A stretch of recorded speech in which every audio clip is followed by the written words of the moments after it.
very much for inviting me here today. It's a pleasure to be here, and thank you all for being at this session on storytelling, which is clearly, I'm sure you've already picked up, central to both art and collaboration and to the intersection between those two things. And we've heard fantastic things about storytelling already from Pauline, from Bobby, and talking about Disney and so on. So I've got a tough day session to follow, and I'll try and get you guys involved in creating and thinking about stories. And I hope to provide you with some tools, a little bit of theory to back up the tools. Can you hear me? Do I need the microphone? Sure, yeah. Oh, the recording. Okay, so now I have three things to hold. That's going to be interesting. I'll put that there. Yeah, so some practical stuff, a little bit of theory, hopefully a bit of fun that you can take back and use in your own businesses with your clients or in whatever context you want to use them. But before I go any further, it'd be useful to understand, because as I say, there's been a lot of talk about storytelling already today, and I know that many of you already use stories quite sort of explicitly in the work that you do. So I'd like to capture a bit about who you are, how you're using stories, and particularly if there are examples of brands or companies that you think use storytelling really well. It'd be good to just capture that a little bit. So who wants to share? Yes. At the meeting show that I represent Liverpool and the venue in Liverpool, ACC Liverpool, what we did, rather than do a standard presentation where we did some slides with the venue and so on, we actually told the story of Liverpool from its birth through to its present day, and all the key elements. So it's basically, people sat down, they had a bag of sweets, and I told a story, told a big story. Alright, so you actually told it like a traditional storyteller using, okay, that's lovely. So we've got the story of Liverpool with a storyteller type of approach. What else do people do? Video, what other media do you use for stories? Do you write stuff? Do you tell stuff? Maybe you're not using stories. I'm a speaker. I'm an inspirational speaker, so I tell a lot of stories on stage. Okay, fantastic. And I use those to communicate meanings through metaphors and all the rest of it. For me, I think one of the best commercial uses of stories in advertising, I think it was going back to the old Nescafe Gold Blend. Did they have a snog or not? It was one of those classics. Very well done. So, advertising obviously has pretty much always relied on story.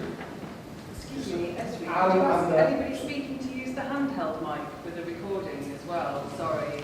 I'm not Sorry.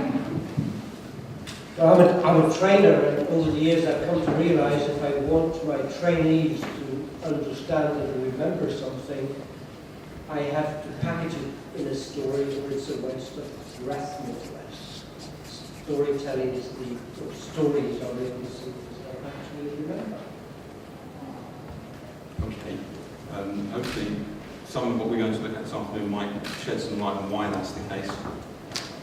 With a lot of the sort of event stuff I work on in this sort of digital sphere, integrated digital into events, we try and take people on a journey, almost a story through the event from when they first arrive and create a digital profile to when they leave the event and the story that they created throughout that. I don't know if it's quite the track. Well, tell me a bit more about the digital aspect of that. So for an example, a large event we created in New York beginning of the year, people arrived, created a digital profile about themselves. We gleaned a little bit of information from them, and then as they went around the various interactives in the event, they were customised to that person. So each person's journey was totally individual. And so created their own story, and then they relayed that story to how the event worked or on social media. Okay. Fantastic, thank you. Well, one or two more, and then we'll move on this. Can we pass the mic along? Thanks. I use it in pitching. You use it in pitching? Pitching, absolutely. A lot of my clients are public sector, and often talking through the event in practical terms or just simply describing it is not enough to, and particularly for clients when we're looking at behaviour change, they need to understand the journey that a delegate or an attendee is going through, and it's that they'll see this next, and this happens, and then that happens. So yeah, using it in pitching, and I also do briefing my staff. So, an hour before we open, telling them the story that we're trying to create. Do you use the same stories internally that you use in pitching, or are they very different? Not very different, but evolved. So what the story would use at a pitch will evolve over the period of delivery, and the story that I'd use in briefing will have very similar threads through it, but will be tailored to the messages that I want my staff to be taking out to the delegates or attendees. Okay. Let's try and catch that in a couple of words. So stories internally, as well as in pitching that evolve. That's really interesting. Thank you. This is all good for me, I think, this sort of stuff for later. Right. So I'm a filmmaker, and we try and use stories across the board really, but where they're really useful is with technological companies that produce cameras or printers or phones. If you can create a story and show the kit being used and show what it means, what the different features and all the facts and figures, so you can get very hung up on the pixels that a camera has or the number of different autofocus points. But actually, if you can show why that's important to an action photographer, then you really bring it to life. And then just to echo what Ellen said, people really remember stories as well. I had this really interesting incident where we were in a networking group and we were all talking about what we meant by client service. And people were saying, oh, well, it's being responsive, it's this, it's that. And I said, okay, well, I've just been talking to someone about the power of storytelling. And so I said, well, I'll tell you what I mean by client service. And I told a story about a client who ran at 4 o'clock in the afternoon and they had a video for a pitch and they needed for 9 o'clock the next morning. They hadn't done it. Anyway, I said, look, if we can do it, I'll tell a slightly longer story, but the fact that we did it, and I said, right, well, that's what I mean by client service. And anyway, about 3 years later, this guy came up to me and I was like, oh yeah, hi, I'm Nick. He's like, yeah, we've met before. You're the guy who's really good at client service. I was just like, and he just remembered that. If I said, being responsive, answering the phone, whatever, actually, it would have just gone straight over. Okay, thank you. So I think you 2 points there. Getting to why straight away is really important. There's the point about memorability of stories, that people remember stories, and it's the show rather than the tell that is so effective. There you go. You've got one more. Yeah, go on. Hello. We work with helping creative agencies to grow and develop, and so when we're doing a workshop with people, typically about what their future might be, we get them to tell stories about what they're most proud of in order to reveal the strengths of that agency to begin with.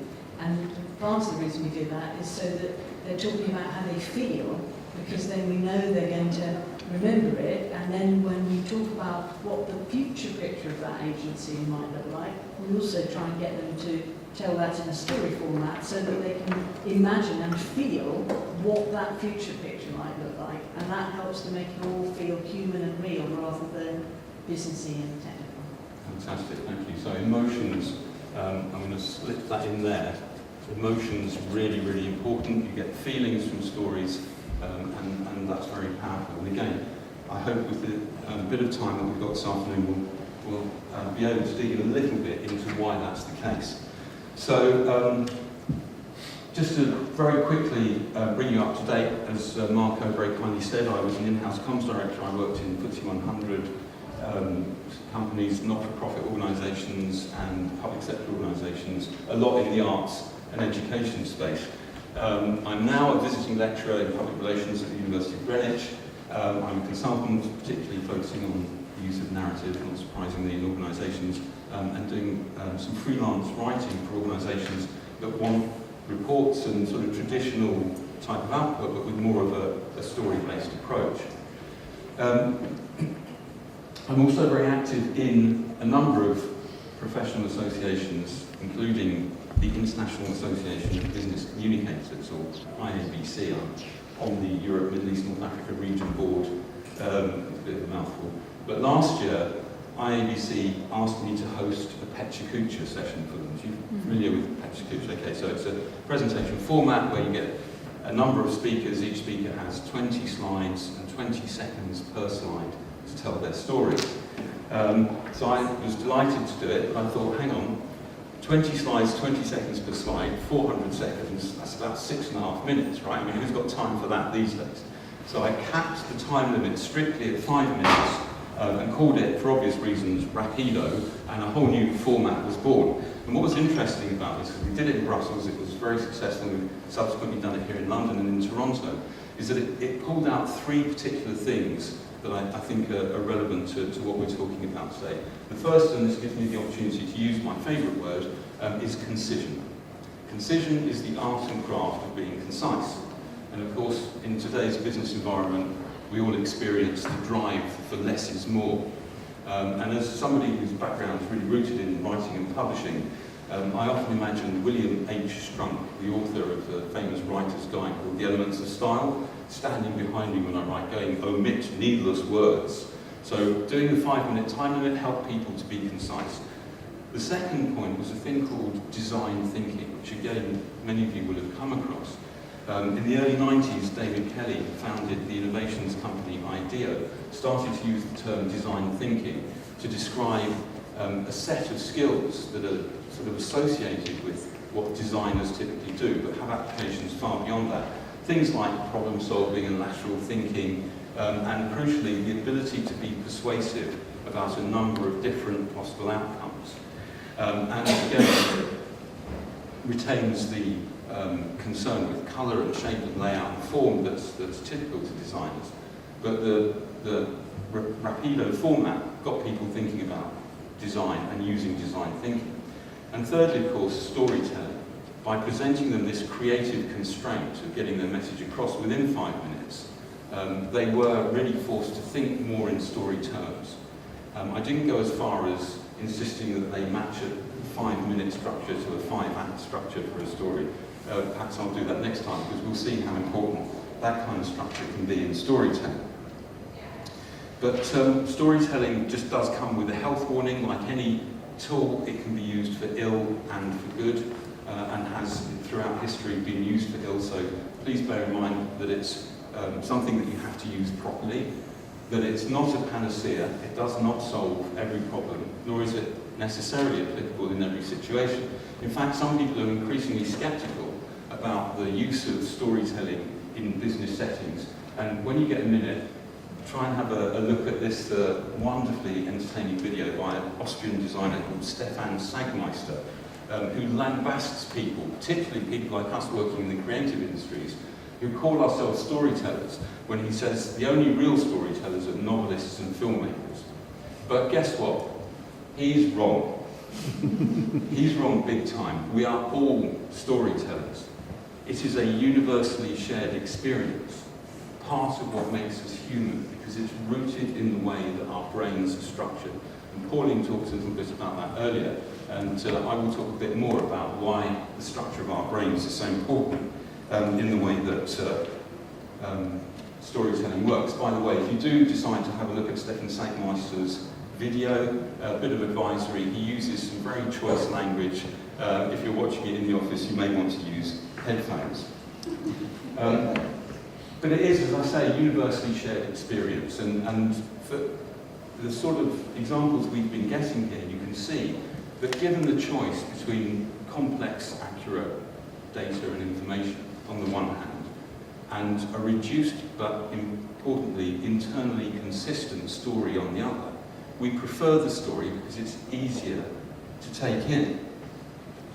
Excuse me, just storytelling as well, so no, it's okay. it goes back to our childhood as well, as children. Absolutely. We love stories, we learn through stories, so you can capture somebody by telling a story. Yeah. So it's something that maybe stems back from childhood. And here's a really interesting thing about that. One of my clients I'm working with at the moment is concerned with the recruitment of maths teachers, because we have a shortage of maths teachers. And I found some research that showed that children who spend more time listening to and telling stories in their early education do better at maths later than children who spend more time doing maths. So not only is it something that we all recognise from our childhood, but it's actually extremely important for our educational development. Unfortunately, that is kind of counterintuitive, and for the policy wonks in the Department for Education, difficult for them to grasp that actually we should get early years education more focused on storytelling and less on maths, but that's another story. So anyway, I wanted to offer you here a working definition of a story. This comes from a book by a guy called Kendall Haven, who's written a lot about storytelling in different contexts. A story is the narration of a character's struggle to achieve a specific goal. I like this very much because it captures within it the key elements of story structure. So you've got the narration, which is the means of disseminating the story. As we've heard, it could be somebody standing on a stage speaking, or talking to a group of children, or a video, or digital media. It can be all different ways, and it's, a live event can be the narration. There has to be a character with whom we are concerned, and the concern element is important. There has to be, I'm not lining up properly, damn, proper struggle. I set it on 16:9 ratio, as I was told to do, but now we're in a different room. But anyway, you see where I'm going. The struggle is important again, because otherwise, what would be the point of the story? And the specific goal is the purpose of the story. And although every story's specific goal varies in its particulars, it's a universal aspect of story. The thriller writer John le Carré was once asked, what's the difference between a narrative and a story? And he thought for a moment and said, the cat sat on the mat is a narrative. The cat sat on the dog's mat is a story. And as you've already seen, I was going to show you this fascinating template. It actually comes from the work of the famous psychologist Alfred Adler, who developed a model of personality development which he called the style of life. This was adapted by an American business coach called Alan Cox and turned into a really, really powerful tool. These 3 sentences, when completed by an individual or by a group, you can easily change it to we are and our goal is incredibly good at extracting the really kind of core essence of a story. So this is where we're going to start getting you doing some story writing. What I want you to do is get your pads and iPads and play tablets and all the things that you brought with you to write with, and complete these 3 sentences. Now you can think about it in terms of your own life, your own business, or your client, or a particular project that you're working on right now. You can be literal, I am Joe Bloss, life is events, or you can be metaphorical, I am a traveller, life is mysterious, my goal is to get to the other end. Whatever you want to put, you can use a mixture of those things, but just try and get as many words down as you can that complete these 3 sentences. Okay, and then we're going to use that as the basis to build some story elements that you can use it if it's good, if what you create here is good, or you can take the process back and repeat it with client work at another time.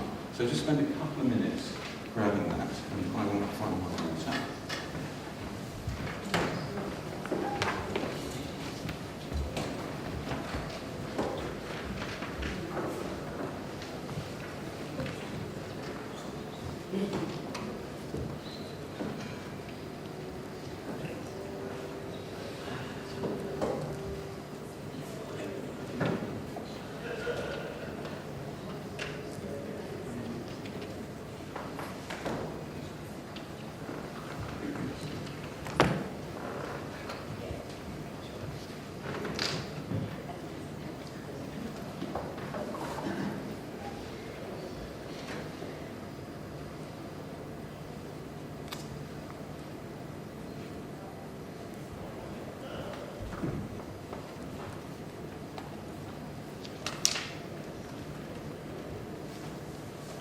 Feel free to shout out questions or comments as you go through if you want to. You can, of course, write something intensely personal and keep it to yourself. That's absolutely fine. But it'd be nice if you write something and are willing to share it as well.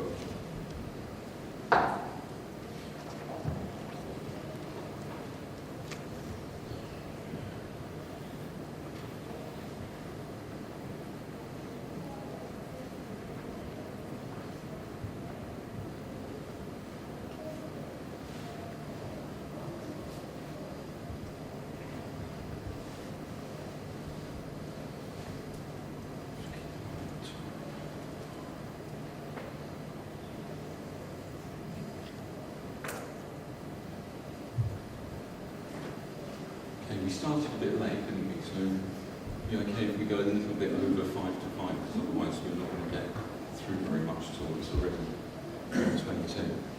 Okay. So hold on to that. As you probably already noticed, it fits very neatly with the definition. I am, there's the character. Life is, obviously, that's where the struggle element comes in, and the goal is obviously the goal of the story. So, what's important here is that there is sometimes a resistance to storytelling on the grounds that it's made up, it's not real, stories are frivolous. We're going to go through some evidence for why that will help you counter that argument if you do come across it. But Kate Hamer from the Story Form group puts it very nicely. She says we're only really talking about two slightly different cognitive modes: make-believe and making belief. Make-believe is all about imagination, making belief is all about influence.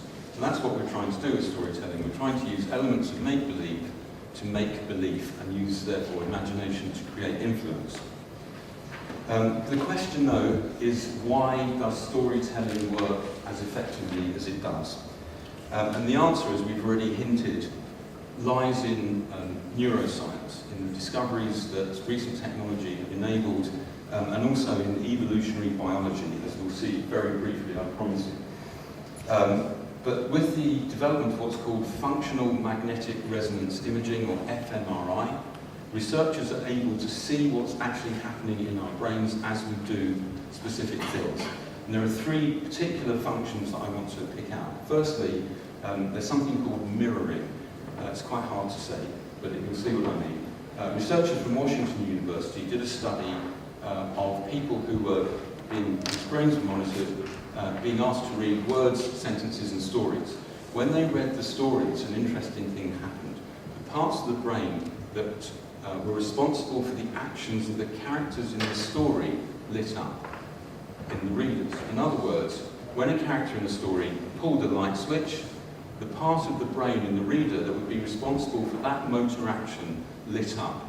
So there was a mirroring effect between the actions of the character in the story and the brains of the readers. Another bunch of research at Princeton University used the same technology to look at the brains of a storyteller and her audience. And what they found was that the brains of audience and teller began to synchronize. So when the teller began to, or was talking about things related to emotions and feelings, her insula lit up, as the part of the brain that controls that, so did the brains of the audience. When her frontal cortex lit up, indicating more reasoned thinking, so did the frontal cortex of her audience members. So there's a synchronization process that goes on between storyteller and listener. And thirdly, there's a fantastic piece of work done by a guy called Paul Zak. He's director of the Neuroeconomics Center in America. You can figure out what they're studying. But he looked at what happens to people's brains when a specific structure of story is presented to them. And what that structure does is engender empathy, care, concern in the person hearing or watching the story. And that actually influences the production of chemicals in the brain. Oxytocin, which promotes care and compassion, and cortisol, which promotes stress and anxiety, are dramatically changed by the content of the story. So there are, very briefly, three things that happen in our brains: mirroring, synchronization between the teller and the listener, and the production of chemicals that actually control our behavior. Cortisol is responsible for the fight or flight syndrome. So a story can have a very profound effect on our brains. And there's, I think, an evolutionary explanation for why our brains work in that way. First of all, It's about pattern recognition. That's the study about maths in early years suggests. Stories are about patterns, and there's an evolutionary advantage if you can spot, for example, a tiger's eye in the cornfield, you're more likely to survive. And secondly, it gives you the ability to share that information in a meaningful way with your tribe, your brothers and sisters, or whoever's around you. It's what Brian Boyd, who wrote an absolutely brilliant book, if you're interested, on the evolutionary origin of stories, calls the commanding the attention of others by delivering high-intensity social information. So from an evolutionary perspective, storytelling gives us survival advantages. Our brains are therefore wired to receive stories, and that's why they're so effective.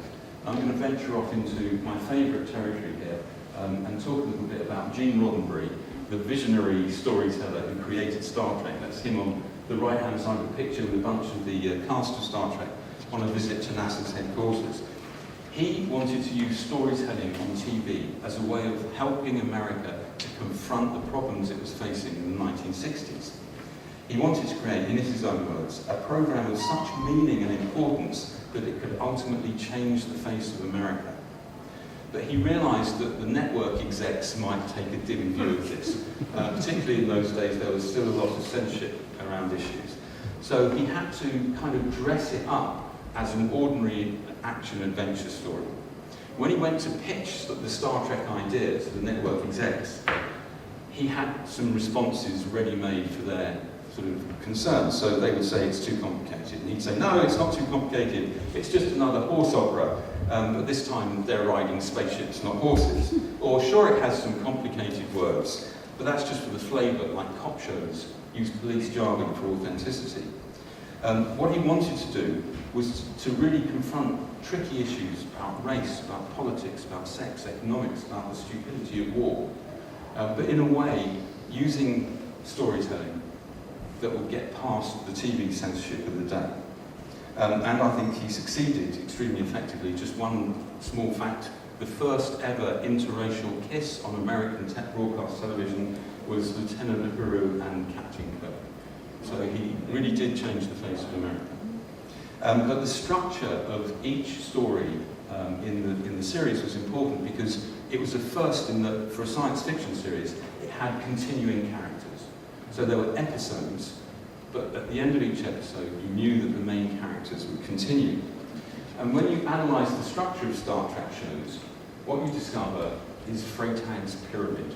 Gustav Freytag was a 19th century German novelist who studied the great Greek tragedies and started to see a similarity in structure. He extended his research into all of Shakespeare's plays and found the same 5 parts: exposition, rising action, climax, falling action, resolution. We don't have time to go into it in too much detail now. But what Paul Zak discovered at the Neuroeconomics Centre is that it's exactly this structure that is most effective at influencing our brain chemistry. So there's something about this structure that actually triggers our brains. And from an evolutionary perspective, you can see how that might work. Well, perhaps we'll look at that in a minute. A screenwriter called John York sort of brought it up to date in a book that came out last year. And screenwriters are really obsessed with how many acts there are and what happens in each act. And the standard 5-act structure for a screenplay fits Freytag's pyramid exactly as well. Now, the next thing I want you to do is to look at this structure. It comes from another US filmmaker, a guy called Brian McDonald, who talks about invisible ink, the parts of a story that are always there but we don't necessarily see. We kind of recognise this from fairy tales a little bit. And what I want you to do is take the I am, life is, my goal is, that you were working on just now, and see if you can develop a story that fits Freytag's pyramid using these sort of prompts, because that will then make your story more effective in terms of tweaking other people's brains. Don't worry about the language, which sounds a bit fairy tale. Think of it like this. Describe the status quo, current situation that you, your client, or business are facing. Something happens to initiate change. In screenwriting terms, it's called the inciting incident.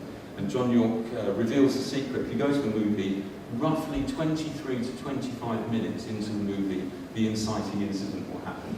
And it works every time. It's fascinating.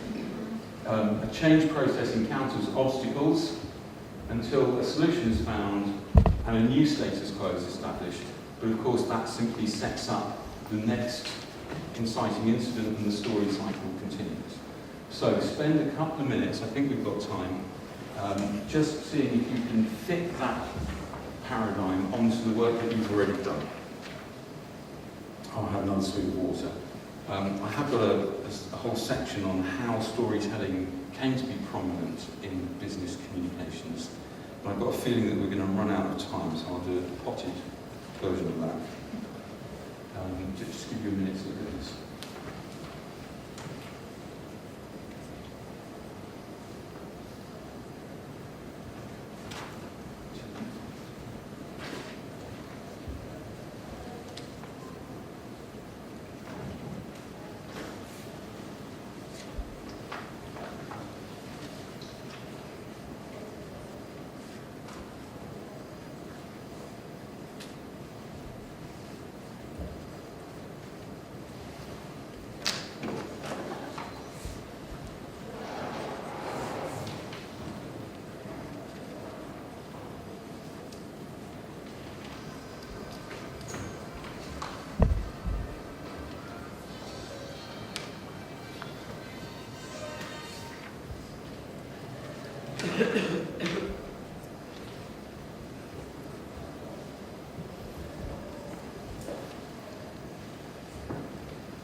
Going to be more of a taster than a full workshop session, I think, given the time pressure. So I'm just going to do a very brief potted history of the storyteller, particularly in the business context. Actually, storytelling in business in its modern incarnation comes from the knowledge management industry. The late 90s guy called Dave Snowden at IBM started to use storytelling because he recognised that it had great advantages in terms of getting information across organisational boundaries, cultural boundaries, and even language boundaries. Another knowledge management professional, a guy called Steve Denning, who was at the World Bank, discovered what he called springboard stories. He was trying to persuade the leadership of the World Bank to invest in this newfangled digital knowledge management system called the World Wide Web. And he tried all the data and facts and figures and statistics, but when he told a simple story about how it might be used, that triggered a lot more action. So he went on to become a storytelling consultant in business and has written some terrific books. Then a very successful Hollywood producer called Peter Guber, Midnight Express, and a number of other very, very successful films in his creds, attended a roundtable session with chief execs on how they could align their people better to their strategic vision, and he sort of had this light bulb and said, "Look, why don't you tell stories?" Wrote a lovely piece for the Harvard Business Review called The Four Truths of the Storyteller, which I also strongly recommend. And then interestingly, he went on to publish a book called Tell to Win, which is all about getting people to do what you want them to do by using stories. It's a very instrumentalist, if you like, view, which in the context of our discussion about collaboration, I'm not sure is quite fitting. But he does allude to the origins of storytelling in the shamanic tradition. And again, I was going to talk about shamanism a little bit, but I suspect we haven't got time. But interestingly, it did crop up recently in a piece in the Financial Times, of all places, by Gillian Tett, looking at the characteristics of a good federal bank leader. And what she said, which I think is worth just repeating, she says, what is underpinning the financial system these days is not so much a tangible benchmark such as a gold standard, but an intangible issue of public trust. So the Federal Reserve needs someone who can cast spells. What is needed is nothing less than a monetary shaman. So there is still this very strong pull of the shaman as storyteller, even in the most hard-nosed financial environment. So I think we've reached a point now where it's kind of, I was going to say a no-brainer, but given what I'm saying about neuroscience, probably not the right term. It's a done deal. Storytelling works in business. and there's no reason why you shouldn't be using it. And there are now hundreds of books about how to do it, including, of course, Business Storytelling for Dummies, which is actually very, very good. It's got a lot of good content in it. I was going to get you to write founding stories and so on, but in the interests of time, I'm going to skip over that, because you can get that book and do all those exercises from the Business Storytelling for Dummies book, because I want to get on to something that I think you won't find anywhere else, and that's to talk a little bit about the meta story. It's all very well having a story, but the most powerful thing you can have is a meta story. And I'll illustrate that now by starting to recite a meta story, and you will complete it. Okay, you ready? That's one small step for man, one giant leap for mankind. Everybody knows that meta story. It immediately opens up that whole story for you about the lunar landing. And the story behind the meta story, if you like, is absolutely fascinating. Neil Armstrong composed that line himself. Actually, he fluffed it. The line should be, that's one small step for a man, one giant leap for mankind, but he forgot the A. Never mind, it still worked. Obviously, it was linked to one of the most momentous events in human history, so that does explain its power to some extent. But actually, what he also did, and I don't know whether he knew he was doing it or not, was use a set of rhetorical devices that are absolutely incredibly powerful for getting your story across. We'll come to those in a minute, but I just wanted to share a quick story about the other meta story for the lunar landing. Does anybody know what the other meta story of the lunar landing is? I believe that he said that he never actually said it. Oh, really? That was the last that I Yeah. I didn't But know it's a that. great story. Yes, I didn't know that. But the other meta story is the one on the plaque that they left behind on the moon. Here men from the planet Earth's first set foot upon the moon, July 69 AD. We came in peace for all mankind. That's the meta story. That's the one they thought would be associated forever with the lunar landing, because that was the one that was proposed by NASA scientists, and President Nixon insisted went to his 3 top speechwriters to work on. One of the speechwriters, very quickly, was a guy called James Hughes, and he put forward an alternative version. Now, very few people know this is absolutely true. This is his alternative version. Just as man explores space, hope unites mankind, exalting science. Wow, got a lot of weight to it. Nixon apparently was really impressed, and he thought, this is a go, this is better than we came in peace for all mankind. But then one of his staffers noticed this. See what the guy was doing? He was trying to get his name, James Hughes, onto the plaque that would be left behind on the moon and achieve immortality as a result. And when Nixon confronted him, he owned up and he said, hey, I had a couple of martinis in the bar on the way home. It seemed like a good idea, I'd see if it would fly. And Nixon thought that was funny and sort of basically let him off. But anyway, the meta story is hugely important if you can create one that is sufficiently memorable. And the way to do that is to use a device that I learned from a fantastic speechwriter called Pete Weissman, one of America's top speechwriters, excuse me, at the moment. And he has this 4-step process: summarize, analyze, add some spark, and make it sing. Summarize and analyze, obviously, is when you dig into what you've already written. I was going to get you to do that with your story that you've been working on, but we're kind of running out of time and have to do it at home. And then add some spark and make it sing. You need to know these 8 tools of rhetorical genius that only speechwriters ever talk about in hushed tones when nobody else is listening. So let's go back to our friend Neil Armstrong. That's one small step for a man, one giant leap for mankind. Actually pretty much contains all 8 of these rhetorical devices. The first one that everybody knows is metaphor, giant leap. It's not a literal giant leap, that's a metaphor, okay? Metaphors are very powerful ways of getting part of your story across. The second one is alliteration, small step, repeating the sound at the beginning of the word in consecutive words. Again, it helps to get it into the brain. The third one is a bit more technical, parallelism. That's when you use an idea that balances 2 sentences or 2 parts of a sentence. So here you've got step for man, leap for mankind. It balances. getting even more technical, antithesis. Small step and giant leap balance, but small step is small, giant leap is big, they're opposites. It's antithesis. Then we have, I'm not sure if I'm pronouncing this right, anaphora, I don't know. But it's when you start two parts of a sentence with a similar word or idea. So one small step, one giant leap. By the way, another speechwriter who delivered his own speech is brilliant at using all these devices, Winston Churchill. So if you know, we shall fight them on the beaches, we shall fight them in the streets, etc., uses a lot of these techniques. Then there's echo, one small step, one giant leap, one small step. So, and I think we've covered them all there apart from rhyme.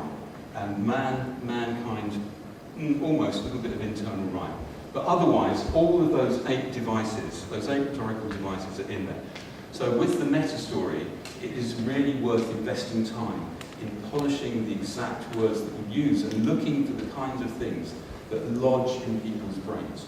So, in short, the 5-act structure, we know, has some kind of relationship with our brains' work. We speculate that it's to do with the evolutionary process that made our brains pattern-seeking and meaning-seeking.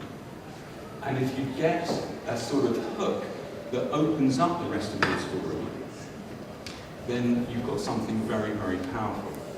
And just to show you that it's possible to do a great deal with a very few words, the great writer Ernest Hemingway was once challenged at a dinner party by somebody who said, I bet you can't write a complete short story using just 6 words. And he said, okay, then I can. And he went off, and this is what he wrote. And not only did he meet the challenge, he actually said this was the best short story he'd ever written. And again, we're sort of running out of time, but if you analyse it, it's got the main elements of the narrative in there, just using 6 words. And if you Google 6-word story now, there are thousands of them out there on the web. There's a whole industry generating 6-word stories. Just my favourite one at the moment, Mary's evil twin had lamb stew. There you go. It's a lovely 6-word story, but it's also a meta story because it opens up Mary had a little lamb whose fleece was white snow, and everybody knows that story. So, that I think is all we've got time for. But I wish you all well with your storytelling and story writing. And if there's anything I